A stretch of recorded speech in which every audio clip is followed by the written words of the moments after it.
Hello, welcome back, my dear. I've been waiting for you. Come in from the cold, and let's see what tonight's page has to say. It's a story about a lantern that never went out. So settle in, get comfortable, and let the world outside grow quiet for a while.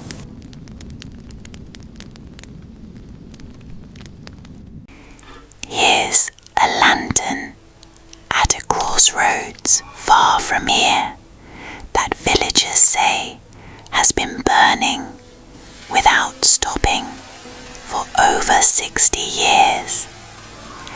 And the strange part isn't that it burns, it's that people tried to put it out and couldn't. There was a watchman named Tobias who kept that lantern lit at a crossroads where 3 roads met deep in the hill country. One winter, 2 young men from the village, half out of curiosity and half out of mischief, decided to test it. Late one night, while Tobias slept, they doused the lantern completely, poured an entire bucket of rainwater straight over the flame. By morning, the lantern was burning again, exactly as it always had. They told no one what they'd done, not at first. But word spreads in small villages, the way smoke spreads in a closed room, quietly and everywhere, all at once. Soon others tried. A blacksmith once threw a shovelful of wet snow directly onto it. A traveling merchant, drunk and skeptical, swore he'd smother it with his own coat. Nothing worked, not once, and Tobias never once asked who kept trying or why. That silence, more than anything, was what unsettled the village. A man whose lantern couldn't be put out was strange enough. A man who never once demanded to know who kept trying to put it out. That felt stranger still. Rumors grew teeth. Some said Tobias wasn't entirely a man anymore, not after so many years alone at that crossroads. Others whispered he'd made some kind of trade long ago for something they didn't dare name. A young woman named Greta decided she would find out the truth herself, whatever it cost her. Greta was not easily frightened. Her grandmother had raised her on stories of things that couldn't quite be explained, and had taught her, above all, to look closely before deciding what to believe. So one night, she hid herself in the tree line near the crossroads, wrapped tight against the cold, and watched. For hours, nothing happened. Tobias simply sat near his lantern, silent, as he always did.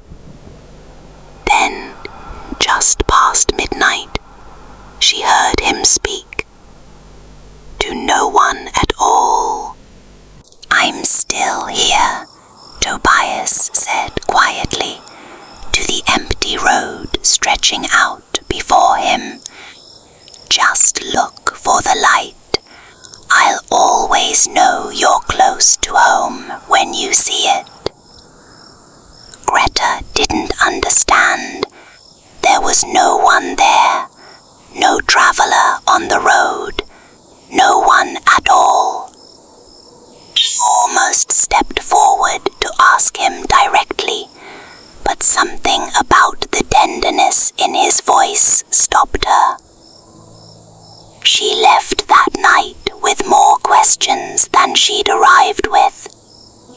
one small clue she couldn't quite piece together. It took Greta 3 more nights of watching before an old woman in the village finally told her the rest, the part almost no one still living remembered. Tobias had a son once, Emil, gone to the city as a young man decades ago now, promising to return for the winter fair. Just look for the lantern, Emil had told his father. I'll always know I'm close to home when I see it burning. Emil never came back, not that winter, not any winter since. That explained the waiting. It explained the tenderness in his voice. But it explained nothing about how a lantern could survive buckets of water, wet snow, and a stranger's coat, year after year, without ever failing. Greta was more determined than ever to understand. And then came the worst storm the hill country had seen in a generation. Trees torn from their roots, roofs stripped bare, the whole village bracing through the night in fear. By morning, half the village lay in ruins, but at the crossroads, something remained standing that shouldn't have.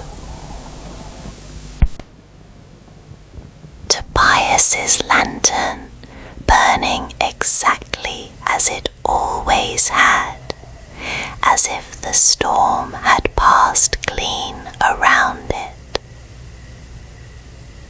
That was enough for Greta. She walked straight to that crossroads in broad daylight, knelt beside the old iron post, and began searching the ground around it with her own hands, ignoring the gold, ignoring everyone watching from a distance. What she found beneath a single flat stone changed everything she thought she understood. When Greta finally asked him directly, Tobias only smiled, tired and a little sad. Would you have believed an ordinary crack in the ground could keep a promise? He said. People needed it to be more than that. So did I. He never got to see his son come home. Tobias passed that same winter peacefully in his sleep. But 3 days after he was buried, a stranger appeared at the crossroads, older, grey at the temples, a family trailing behind him, following the only light he'd ever trusted to find his way back. Emil had finally come home, just 3 days too late. Emil knelt by that crack in the earth for a long while that day. Then he stood and did the only thing that felt right. He took up the lighting of that lantern himself every single night for the rest of his own life. The villagers say the flame still burns there today. Greta, they say, visited it once a year until she was very old herself, never quite able to explain why. Now close your eyes, rest easy, my dear. Whatever the night brings, you are safe, you are loved, and morning will come gently, just like it always does. Good night, Sweet dreams, my dear.